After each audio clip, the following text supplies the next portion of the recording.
কবুতর পালতে হলে আসলে চিটারি করতে হবে। আজকে একটা ফ্যান্সি কবুতরের দাম অনেক বেশি, কালকে আর কবুতরের দাম নাই। চয়েস আপনার, আপনি কি করবেন? চিটারি করবেন নাকি ভিক্ষা করে খাবেন?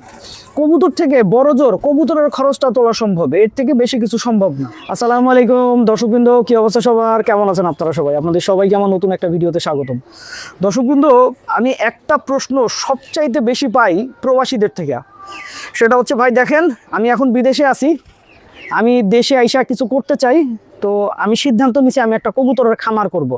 এখন আমি কোন ধরনের কবুতর নিয়ে কবুতরের খামার করব? এই কোশ্চেনটা যে আমি কি পরিমাণে পাইছি এটা আপনাদেরকে বলে বোঝানোর মতো না। তো আমি সবসময় একটা কথা বলি, যে এই কথাটা বলার পর আসলে সবার মন খারাপ হয়ে যায়। সেটা হচ্ছে, কবুতরের খামার করে কখনো লাভবান হওয়া যায় না। কবুতর হইতেছে শখের জিনিস। কবুতর যারাই পালে তারা শখ করে কবুতর পালে, ঠিক আছে? আপনি যদি কবুতর থেকে লাভ করতে চান, ভাই আপনার প্রতারণা করতে হবে, মানুষকে মিথ্যা কথা বলতে হবে। তো এমন কোনো কবুতরের জাত নাই যেই কবুতরের জাত থেকে খুব ভালো লাভ হওয়া সম্ভব। তো আমি জানি অনেক ব্যবসায়ী আছে যাদের এই কথাটা খুব গায়ে লাগবে, তারা আমার পেছনে লাগার চেষ্টা করবে। ভাই দেখেন, আমি সবসময় চাই হচ্ছে মানুষকে সঠিক ইনফরমেশনটা দেওয়ার। তো আমি সঠিক ইনফরমেশনটাই দিব, কারণ হচ্ছে আমি কবুতর পালি শখে ভাই, কবুতরের ইউটিউবিংও করি শখে। যদি আমি শখে না করতাম, আমি যতদিন ধরে ইউটিউবে বা ফেসবুকে কাজ করতেছি, এতদিনে আমি অন্য কোনো টপিকে কাজ করলে অনেক আগে যেতাম। আমার সাথে অনেকেই ভাই টপিক চেঞ্জ করে ফেলছে যখন দেখছে ভিউ কম, কিন্তু আমি কিন্তু চেঞ্জ করি নাই, ঠিক আছে? তো এখন কথা হচ্ছে, তাহলে আসলে কি কবুতর থেকে কোনোভাবে অর্থ উপার্জন করা সম্ভব না? এখন এই কথার উত্তরে আমি যেটা বলবো, কবুতর থেকে বড় জোর কবুতরের খরচটা তোলা সম্ভব, এর থেকে বেশি কিছু সম্ভব না। আর যদি অর্থ উপার্জন করতে চান, তাহলে আপনাকে ছেড়ে কবুতর পালতে হবে এবং গোল্লা কবুতর পালতে হবে। আপনি গোল্লা কবুতর পালবেন, ছেড়ে পালবেন, কোনো খাবার টাবার দেওয়া লাগবে না, আশপাশ থেকে কবুতর নিজের খাবার নিজে টুকায়া খাবে। আর যেই বাচ্চা হবে সেই বাচ্চাটা আপনি বিক্রি করে, মনে করেন খাওয়ার জন্য বাচ্চা বিক্রি করে কিছু অর্থ উপার্জন করতে পারবেন।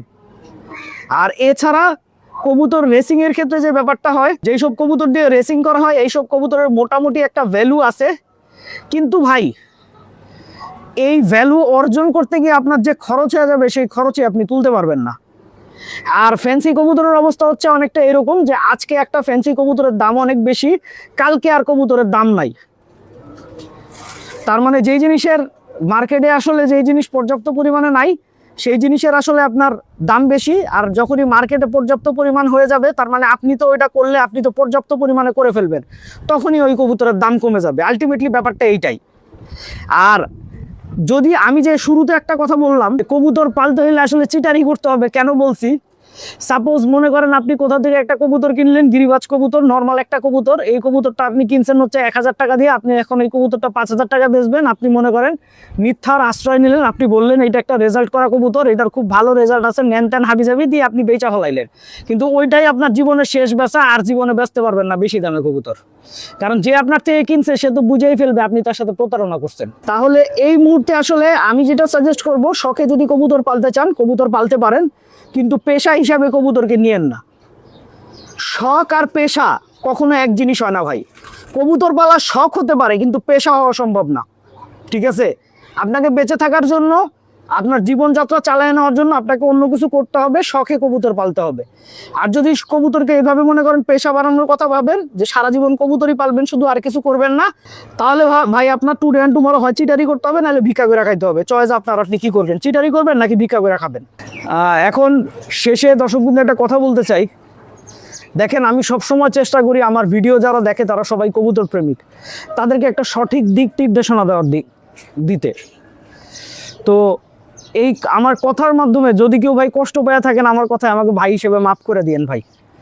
আর যদি আমার কথায় কোনো ভুল থেকে থাকে, সেটাও আপনারা বলবেন যে ভাই আপনার এই জিনিসটা ভুল হয়েছে। আমি অবশ্যই কোনো ভুল কিছু করে থাকলে, ভুল কথা বলে থাকলে, আমি অবশ্যই আমার ভুলটা শুধরায় নিব। দর্শকবৃন্দ, ভিডিওটা আমি এখানেই শেষ করছি। আপনারা সবাই ভালো থাকবেন, 5 ওয়াক্ত নামাজ পড়বেন। আসসালামু আলাইকুম।